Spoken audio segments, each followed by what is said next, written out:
Hi, in today's video I'm gonna show you how I'm going to remove this glass mirror from my bathroom.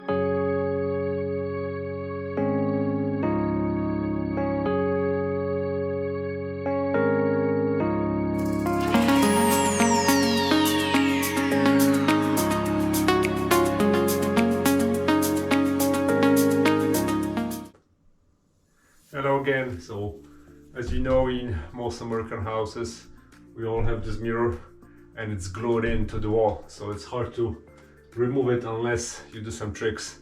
I've seen videos where people just go and tape it and then just break it into pieces. Is probably the fastest way. I don't want to do it. I'll see if I can use some shims and I'm gonna try to kind of push it away and see if it's gonna come loose from the wall, because I have a new mirror that I want to replace it with. So we'll see in a couple of minutes if it's gonna work or not. Disclaimer, I only show you how I do it. I take no responsibility for any injuries. If you get injured, do it your way or do it my way. So if you don't feel comfortable, you don't want to get injured, hire a professional. I use my crowbar to just play it a little bit like this, and I think it's almost out. I think I'm just going to go and pull, and this whole thing is just gonna come off.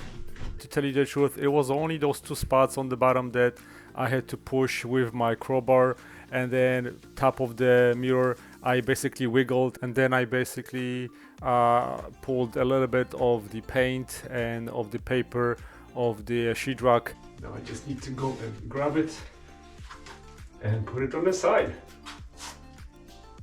So as you can see, there were only 4 spots. This was super easy. So you can do that. Have somebody help you. So if this gets detached from the wall, it doesn't fall on your legs, wear some good shoes and exercise some protection just in case, so you don't injure yourself. Thanks for watching, guys. If you liked my video, give me a thumbs up, subscribe for more. Thanks for watching. And in the next video, I'm gonna show you how I'm going to install new mirror in the same spot. Thanks, bye-bye.